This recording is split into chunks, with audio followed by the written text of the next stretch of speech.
সিলেটের একটি রিসোর্টে অসামাজিক কর্মকাণ্ডের অভিযোগ তুলে ভাঙচুর ও অগ্নিসংযোগের ঘটনা ঘটেছে। এ সময় ২০ তরুণ-তরুণীকে আটক করা হয়।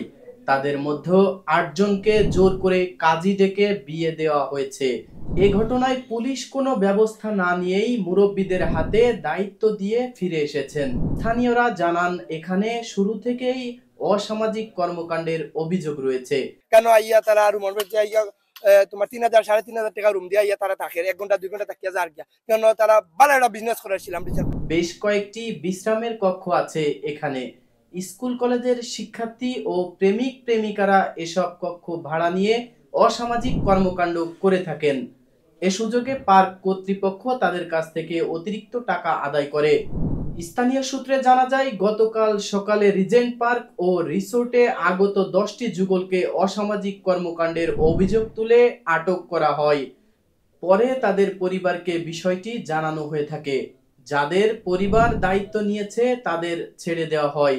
৪টি যুগলের দায়িত্ব পরিবার না নেওয়ায় তাদের কাজী ডেকে বিয়ে দেওয়া হয়েছে। সিলেট মহানগর পুলিশের মোংলাবাজার থানার ভারপ্রাপ্ত কর্মকর্তা ওসি মোহাম্মদ খন্দকার মোস্তাফিজুর রহমান বলেন, খবর পেয়ে আমরা ঘটনাস্থলে যাই।